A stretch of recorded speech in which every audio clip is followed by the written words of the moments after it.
Mr. President, ang iyong bureaucracy ng executive at lalong tumaas ang iyong trust rating, yung Presidential Advisor on Poverty Alleviation, yung si Larry Gadon. Wala akong personal kay Larry Gadon, ha? Kaibigan ko yan. Ngunit, Presidential Advisor on Poverty Alleviation, di ba meron ng Department of Finance? Aha. Meron ng Department of Trade and Industry. Lahat yan para sa poverty alleviation. Pag maraming negosyo, maraming kikita. Di ba? Apo.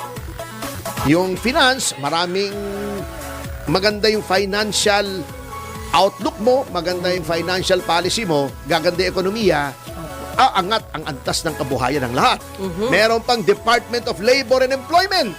Pwede. O, di ba, cabinet na yon, yun ang mga advisor na ng presidente pagdating sa poverty alleviation. Okay. Meron pang NEDA na secretary level. National, di ba, Economic Development Authority. Economics na yan eh. Opo. Bakit kailangan mo pa ng poverty alleviation na advisor? Nasobrahan. Sobra. Kasi mga pondo ng gobyerno yan, may sweldo yan, may staff yan. Wala namang magagawa yung advisor na yun na hindi na ginagawa ng ibang mga ahensya ng gobyernong nabanggit ko. Yung apat na yan eh. Di ba? Naging monotonous na yung trabaho nila. Oo, meron pang yung commission yung OWA. Oo. Yes. 'Di ba? Opo. May OWA pa. Meron pa yung Commission on Filipinos yung Overseas Filipinos. Ang dami na eh. Na ang mga ahensya na ang ginagawa ay para ma-alleviate ang poverty. Hindi na kailangan 'yon. Bago non-portfolio pa 'yan, 'di ba? Walang departamento 'yan, parang brief parang palutang-lutang kung saan-saan, oo.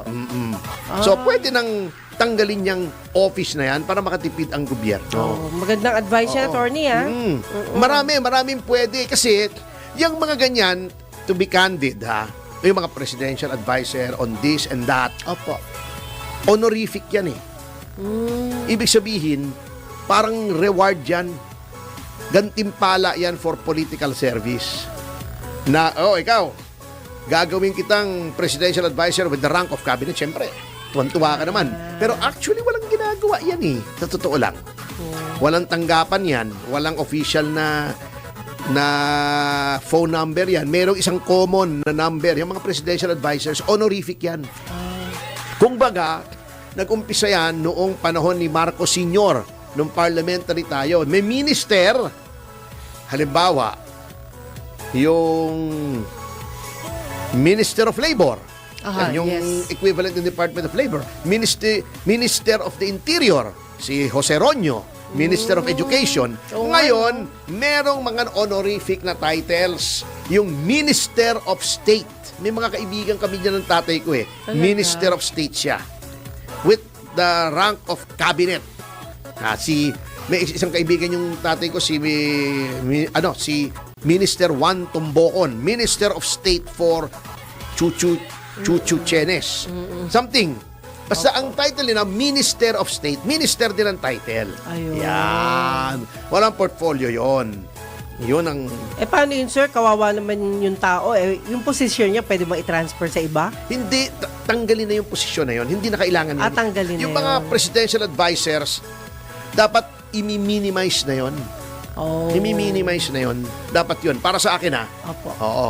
Ito ang isa pang dapat pagtuunan ng pansin. Yung mga loose cannons na mga secretaries niya, katulad ni Secretary Remulla. Ito, nothing personal here. Ito, papailing ka na lang na napapakamot ka eh. Hindi napapakamot sa baba, sa taas. Mahirap yung nagkakamot sa baba eh. Baka may rashes yun eh. Di ba? Baka may... Ano naman suggestion mo? May allergy, di ba? Minsan may kulani o ano. Sa baba, nagkakamot. So, what's your suggestion? Hindi, kito ba to ha? Kito ba to? Sige po. Noong itong si alias Totoy ay biglang lumabas, si Remulla was all over the place.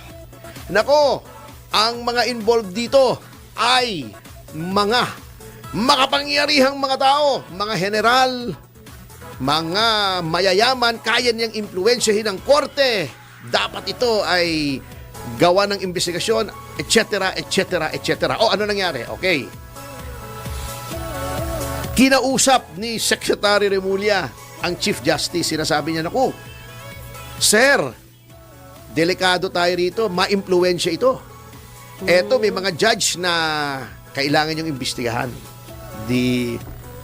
Nagsalita na, sinira na niya ang judiciary. Grabe, no? Nagsalita na siya laban kay Atong Ang. O, di ba? Opo. Nangidnap ng sabongero, etc. Kumuha na ng abogado si Ang, pati si Gretchen kumuha, tinuro si Gretchen, bumoto daw si Gretchen na pumatay ng mga sabongero. May mga pulis na restricted to quarters. Wow. O, di ba? May tinuro ng mga general katulad nung si Estomo. Yan.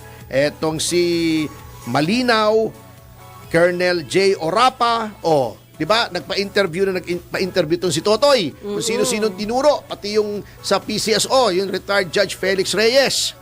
Tinuro niya. Dami. In-involve niya, di ba? Nasira pangalan nitong mga to. O, ending.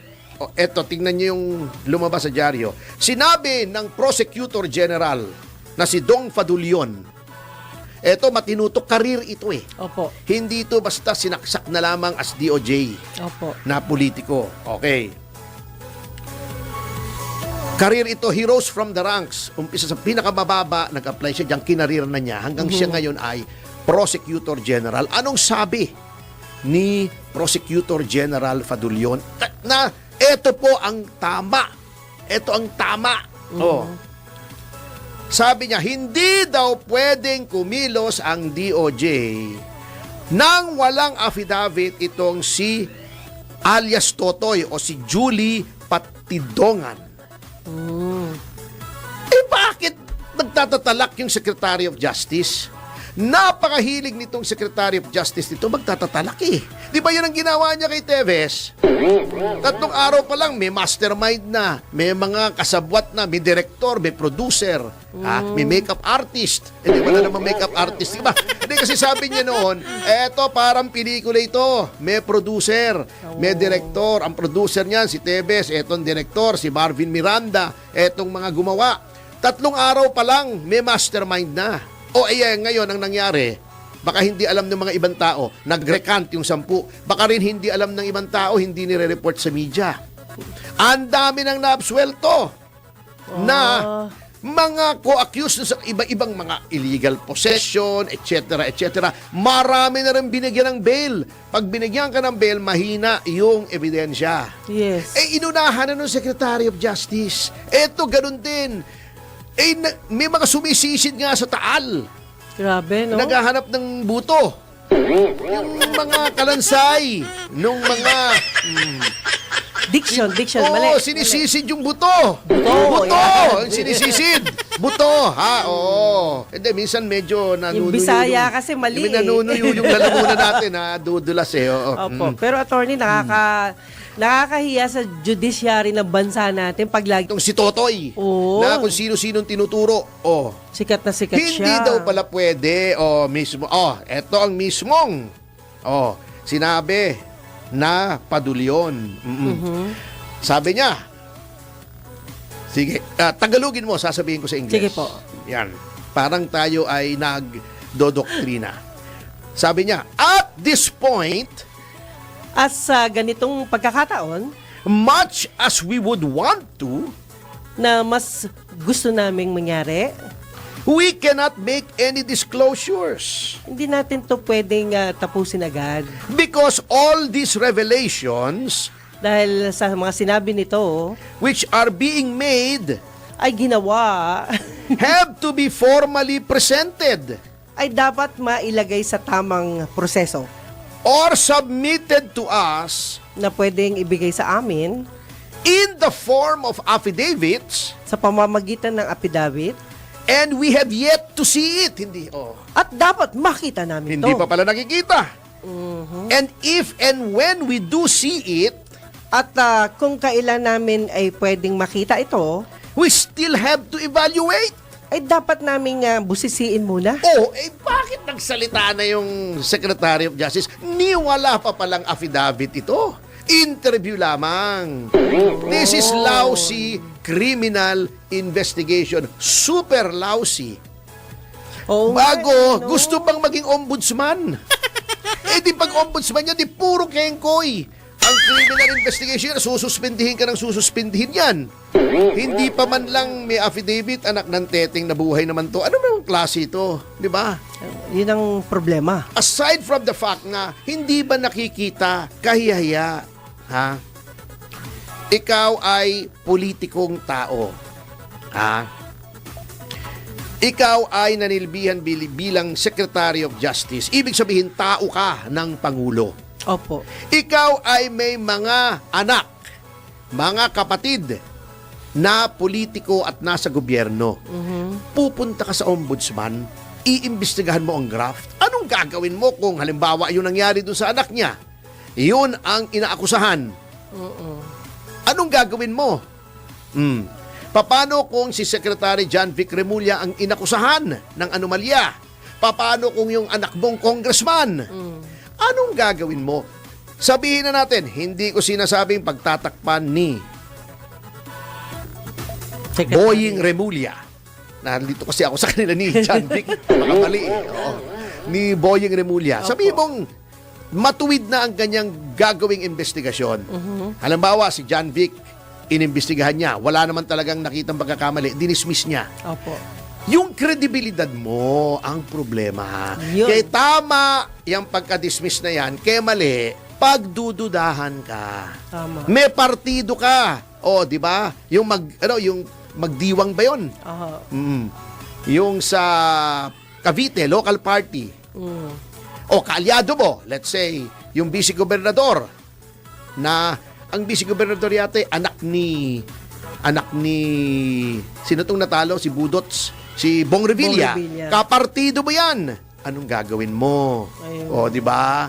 Hindi po maaari. Dating kasama mo sa gabinete, tao ni presidente, binaimbestigahan, the first lady, kung ano man yun. Hindi ko sinasabi, theoretical ito, ha? Anong gagawin mo? I-dismiss mo yung kaso. Tao ni Marcos yan masisira ang credibility ng Office of the Ombudsman. Kaya, Mr. President, kung gusto mo magpatuloy ang pagtaas ng trust ratings mo, make the right appointments. Tanggalin na yung mga walang silbi. Tama yan, yung advisor in military and political affairs. Ang daming advisor dyan on this and that At meron pa yatang presidential advisor on giving advice. Mahirap yun, ano? Yung presidential advisor on poverty alleviation. Mamaya, hahanap tayo. Baka sabihin ni kasamang Larry, sinisingle out natin siya. Kumuha tayong listahan ng mga presidential advisors. Marami dyan pwede nang tanggalin 100 milyon ang matitipid ng ating pamahalaan.